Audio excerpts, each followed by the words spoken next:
everybody. Today we have an amazing speaker. Her name is Rachel Martin. Rachel believes in the power of the human spirit to overcome, to thrive, and to find deep joy. And because of that, she pours out her heart via these platforms. She is the writer behind the site findingjoy.net and author of The Brave Art of Motherhood. Her articles have been translated into 25 languages.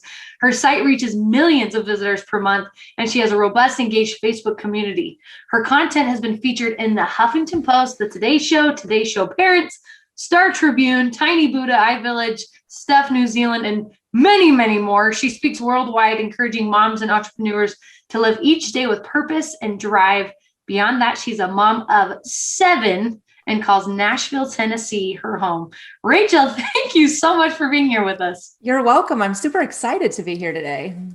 And you were telling me not only are you a mother of 7, you are now a mother of 11. I am. So I got remarried. Yes. Remarried. And my husband, he has 4 children.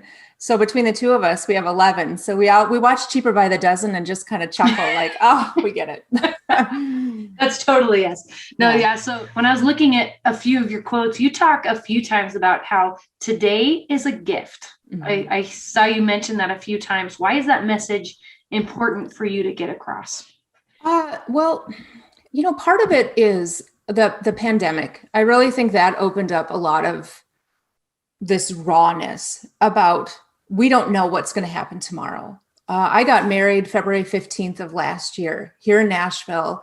And I remember reading about the coronavirus and COVID and all of that. And then we decided we're going to do this wedding anyway. We're going to just do this. We're going to have it downtown Nashville. We're going to have our friends and family come. And it was small, but we just decided we're not going to hold back. And when I look back and see that the world shut down 3 weeks later, and that it was the last time I saw, it gets me really emotional that I saw a lot of family.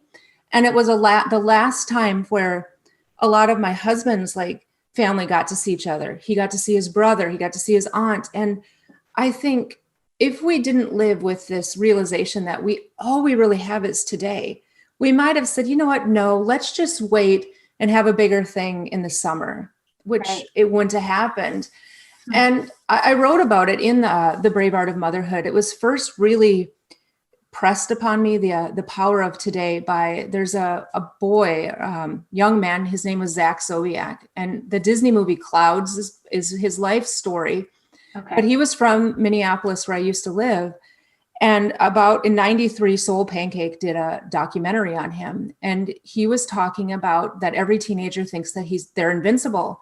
They always say, I'll see you next week, or I'll see you tomorrow, assuming tomorrow is going to come. And he said he was diagnosed with cancer and he died about a year and a half later. He basically said that when he had that realization that there was an end date, he realized how he thought everyone thinks they're invincible because we're just thinking, we don't have an end date. We have this forever moment. And that changed. It's like something just shifted in me thinking, you know what? If I don't live today realizing there's something about today that's a gift, I'm really missing out on the gift of today. And I write that a lot for people is maybe just slow down. It doesn't have to be perfect. Your theme is this imperfectly perfect. It doesn't mean everything has to be perfect, but maybe there's just this tiny moment in today that mattered. And that's the gift in seeing that. Oh, I think that is so powerful. And if you just keep that in mind, the daily grind can really change. Your perspective can change so much and you're more grateful for everything that's happening. And how has your attitude and this message affected your children that you've seen?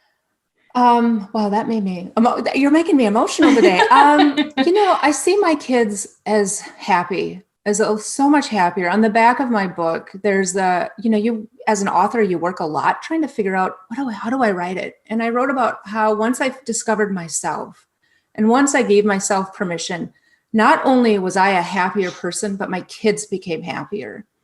And I think what it did is it allowed the pressure valve on them to be released. Not that they don't strive to do their best or not that they're lazy, but it allowed this pressure of needing to have it always together just loosen a little bit because, life, it's tough. Like I tell my kids, sometimes math, you're not going to get it the first time. But if they expect to get it the first time, because again, going back to what the world teaches, like everything is instant and fast and all of that, but life is this process. And sometimes you have to give yourself permission to fail in order to succeed. And that's, I think, what I've seen in them. And they're just really happy kids. And that to me is this greatest, I don't know, it's this really powerful accomplishment. And it's not really that I set out to say, I'm going to make them happy kids, because, you can't, you can try, but I just think they observed it. If I'm happy, then it's the energy kind of just ricochets off to them. I believe that. I definitely believe that. I've seen that in my own family. When what is that saying? I guess it's the saying is when mama's happy. Yeah. No, when mom ain't happy, ain't nobody happy. It's probably the reverse as well. Right. I think it's true. I had a good friend tell me, don't be the thermometer in your household, which means, you were whatever. If everyone's cranky, you're cranky. She said, be the thermostat. Be the one that sets the tone. And sometimes it's hard, because sometimes I'm like, I'm cranky, but I know, like, if I get, because we've been teaching 4 of the kids at home right now this year. And if I get agitated, I can just feel the whole mood at the table agitated. So I have to constantly say, bring it down and give myself permission to say, guys, I'm gonna be right back and chill out for a moment. Oh, I think that's totally important too. You remove yourself from the situation if needs be. It's better for everybody. Yes. All right, Rachel, what would your number one takeaway for moms be that you want them to remember?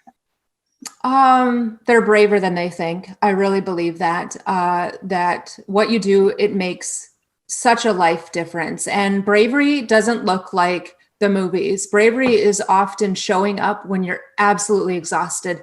New moms that have a colicky baby or a newborn that's crying and all of that.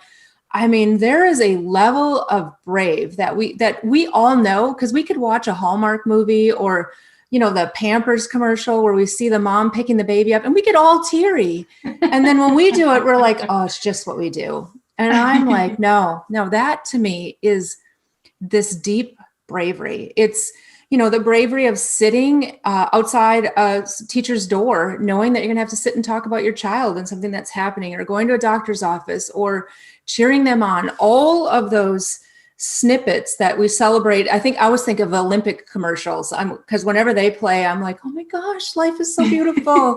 That's each of us. That's why those stories are powerful. And it's being willing to see it, to look in the mirror and to look and to see whatever we always think, oh, I'm so tired. Look at that. What's going on? Like, to see, you know what, I'm doing a good job, and to speak well of your story.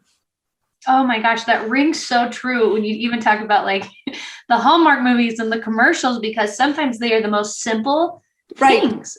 And we put them on this pedestal. And then if you take a look at your own life and your own story, you're like, no, I'm doing these exact things, if not more things. And I think that's such an important message. So thank you so much for that.